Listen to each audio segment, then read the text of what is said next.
영상을 시청하시기 전에요, 구독과 좋아요는 저에게 큰 힘이 됩니다. 감사합니다. 안녕하세요. 미카엘택시 미카엘입니다. 국토부에서 발표한 이 택시 규제 완화, 이 택시 규제 완화에 관련돼서 봤을 때, 전체적인 틀로 봤을 때는 이 택시와 관련된 규제들을 풀어서 승차난을 해소하는 그런 목적입니다. 그래서 그 중에 개인 택시와 법인 택시 모두에게 해당되는 것은 이 요금과 관련되어서 택시 탄력 호출제라는 것을, 원래는 탄력 요금제도 또 다 같이 할 예정이었으나 탄력 요금제는 일단은 뒤로 하고요. 탄력 호출제, 이 호출비로 인해서 뭐 수익을 조금 더 증가시키려는 그런 목적이 있습니다. 그래서 야간에 더 일을 할 수 있도록요. 그리고 또 좀 세분화 시킨다면 개인 택시는 부재 해제로 좀 나눠질 것이고, 법인 택시 같은 경우는 운영 형태입니다. 뭐 산악금제냐 전액관리제냐, 또한 이제 리스제도 있을 거고요, 파트타임제도 있을 것이고요.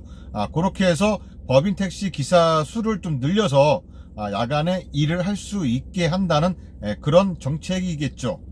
이 법인 택시 기사인 제 입장에서 봤을 때는요, 좀 뭔가 좀 많이 부족한 면이 있습니다. 많이 미흡하다고 생각이 듭니다.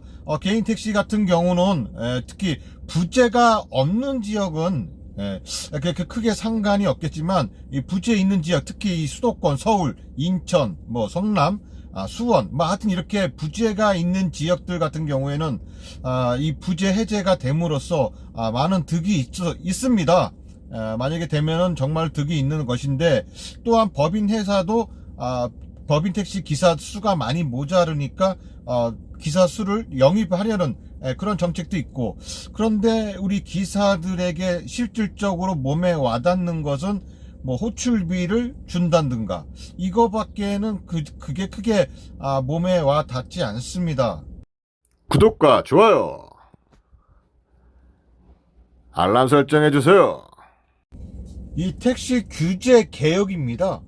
그런데 이게 모빌리티 혁신을 통한 심야 택시난 완화 대책입니다. 심야 택시난 완화 대책. 그러니까 이 법인 택시 기사들의 처우에 관련된 그런 문제는 솔직히 말해서 많이 미흡하다는 제 생각이고요. 지금 이 법인 택시 기사에 관련돼서만 제가 체크를 한번 좀 해봤습니다. 법인 택시 기사 출퇴근 편의를 위한 차거지 외 주차 및 근무 교대를 허용하는 거고요.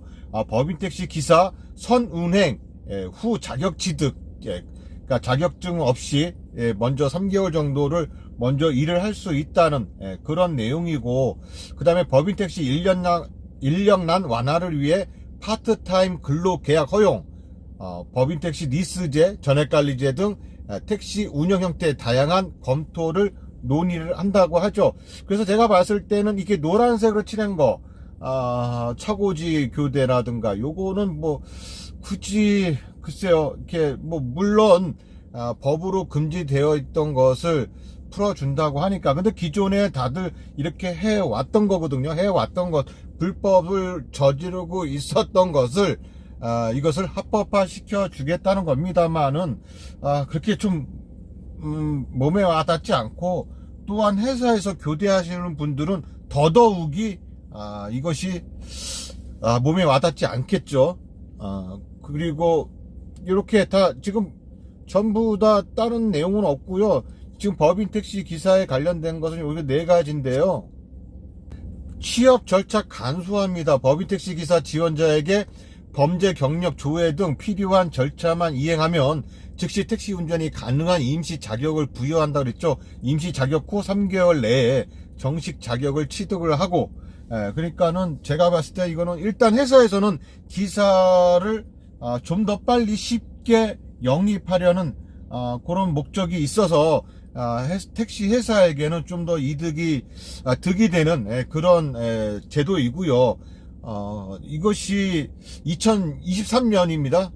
올해 이게 규제 샌드박스가 2023년까지니까 요 개정 끝나고 나서부터는 아예 법으로 아예 그냥 제도화할 그런 이야기라고 합니다만, 그것도 사실상은 저는 몸에 와닿지 않고, 일단은 법인 택시 취업을 하려면 여러 가지 교육도 받아야 되고 뭐도 받아야 되고 되게 좀 복잡하긴 한데, 일단 요게 간소화해졌으니까는 결국은 좀 나은 편이죠. 그리고 차고지 이제 곡기 근무 교대인데요. 이거 아까도 말씀드렸다시피 마당 교대 하시는 분들한테는 그다지 몸에 와닿지 않지만, 우리 법인 택시 회사들이 보통 다 외곽에 있죠. 외곽에 있다 보니까 좀, 많이 좀, 바깥에서 교대하고, 특히 1차 타시는 분들 같은 경우는, 자기 집 앞에 세워놓고 이러는데, 그것을 이제 합법화 시켜준다는 거니까, 좀 더 편리해지긴 할 겁니다. 그리고 파트타임 근로 허용인데요. 심야 시간 등, 특정 시간에 택시기사가 부족한 점. 그러니까 주말에, 금요일, 토요일, 요때 사실, 많이, 택시들이 많이 부족하니까 요때 이제 아르바이트 대리기사님들이 밤에 잠깐 이제 투잡으로 뛰는 식으로 이렇게 투잡으로 뛸 수 있게 그렇게 만든다는 건데, 요것도 사실상은 우리 기사들에게는 몸에 와닿지 않는 그런 내용이고, 요것도 법인회사가 사실상 좋은 거죠. 그리고 플랫폼 업체는 호출료의 대부분을 택시기사에게 배분하여 기사의 처우 개선을 지원하며 이를 통한 신규 기사 유입이 늘어나는 등, 저는 이 호출비를 이제 기사에게 준다고 하는데요. 원래부터 기사에게 주어졌습니다. 원래부터 기사에게 주어졌지만, 이 멍청한 사계 단체에서 이 호출비를 받지 말자고 어쩌고 저쩌고 아주 그냥 하는 바람에 결국은 이 카카오 같은 경우 호출비가 없어졌던 것이고요. 그나마 이제 호출비가 이 블루에게만 적용이 됐고, 개인 택시 사장님들은 이 호출비를 다 받았고, 법인 택시 기사들이 못 받은 거였죠. 왜?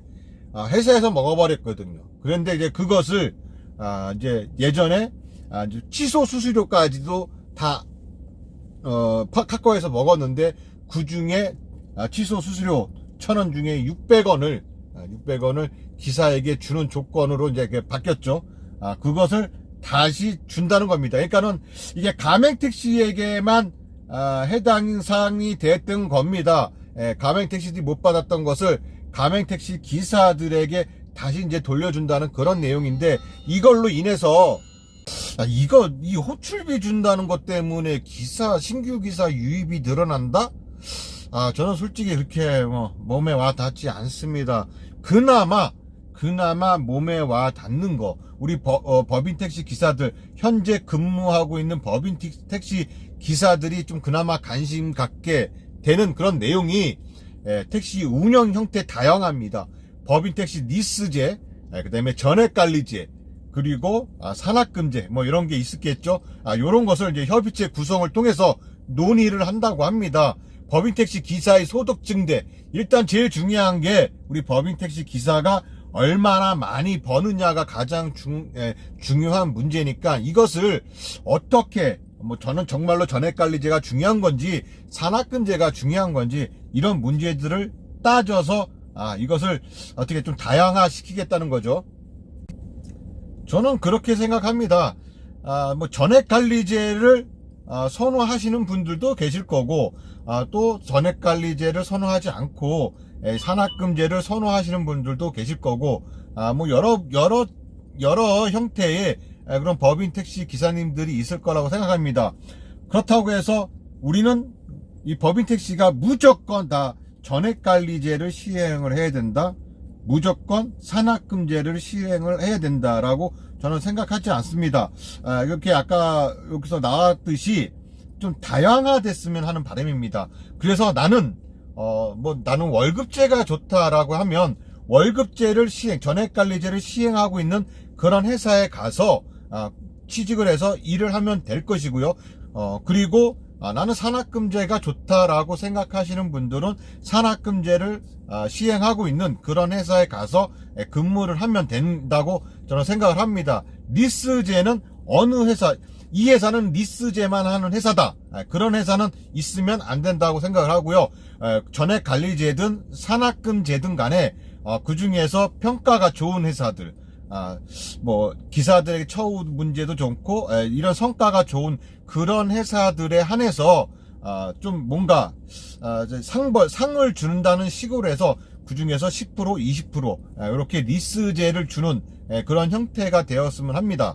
어차피 이 리스제도 현재는 지금 뭐 야간만 현재에 있는 야간 구조 택시들처럼 야간에만 운행을 할 수 있는 거라서 굳이 이것을 만약에 리스제를 전체를 다 돌린다면 법인택시 회사에서는 기사들을 고용 안 하고 다 법인택시 리스제로 다 돌릴 가능성이 많기 때문에 무조건 리스제를 운영하는 회사는 있으면 안 되고 상으로 실적이 좋은 회사들, 그런 회사들에게 상으로 주는 그런 형태의 제도가 되었으면 하는 그런 바람입니다.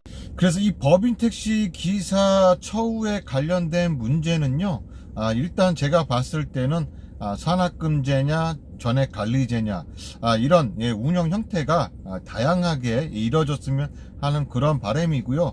이게 현실적으로 빨리 정착이 돼서 우리 법인택시 기사들이 좀 마음 놓고 일을 할 수 있고, 그 다음에 이 산학금제에서의 산학금, 그 다음에 전액관리제에서의 이 기준금, 요런 문제들도 좀 뭐 정부에서 이것을 지원할 수는 없습니다. 이것도 하나의 뭐 개인 회사이기 때문에 준공영제가 된다는 것은 솔직히 말해서 좀 많이 어려운 문제이기 때문에 어떻게 하면 회사도 이득이 되고 기사에게도 이득이 되는지, 너무 우리 법인택시는 너무 복잡하고 얽혀있는 문제들이 많기 때문에 이것을 한 번에 풀어내기는 정말 힘들다고 봅니다. 근데 요번에 국토부에서 택시 혁신이라고 나온 이 문제들은 우리 기사들의 처우 문제 개선을 위한 그런 것이 아니라 일단 승차난이 너무 심각하다 보니까 국토부에서 나서서 이 승차난을 해소하기 위해서 어떠한 문제들이 있나라고 먼저 확인해 보니까는 공급이 부족하구나. 이 공급이 부족하니까 이 공급을 늘리려면 어떻게 해야 되지? 그러고 보니까 개인 택시들이 일하고 싶어도 일을 못하고 부재에 묶여 있다 보니까는 못 나오는구나. 그래, 그럼 부재를 다 풀어서 나올 수 있을 만큼만 다 나오게 하자. 그러면은 일단은 택시 공급은 많이 늘리지 않겠느냐. 그런데 법인 택시 기사들이 많이 그만뒀네. 왜 많이 그만뒀을까? 일단 진입장벽을 좀 낮춰서 좀 쉽게 들어와서 일을 할 수 있게 만들자. 뭐 그런 것도 있을 것이고요. 그 다음에 법인 택시 기사들이 왜 떠나갔는가? 이 전액관리제 실행하면서 높은 기준금과 그 다음에 돈벌이가 안 되다 보니까, 그럼 어떻게 하면 법인택시 기사들이 돈벌이를 할 수 있을까? 그런 문제 가지고 이제 만든 겁니다. 그러니까는 너무 실망할 필요는 없고, 앞으로 좀 더 나아질 건데요. 지금 현재 계신 국토부 장관님, 원희룡 국토부 장관님께서 아마 제가 볼 때는 일단은 택시에 관심이 많다 보니까 이렇게 여러 각도로 문제를 해결하려고 하시는 것 같습니다. 이전에는 솔직히 말해서 이 택시에 관련돼서 이렇게 관심을 갖고 있는 국토부 장관은 없었습니다. 그래도 이렇게 관심을 갖고 해결하려는 의지가 있는 장관이 있을 때 언제 또 그만둘지 모릅니다. 장관은 임명직이기 때문에 그래서 이게 언제 또 장관이 바뀔지 모르니까 지금에 있을 때 택시에 관심이 있는 이런 국토부 장관이 있을 때 빨리 이거를 좀 선택할 수 있게 해야 합니다. 무조건 비판적으로만 볼 것은 아니라고 생각합니다. 네, 이상 미카엘 택시 미카엘이었습니다. 끝까지 시청해 주셔서 감사합니다.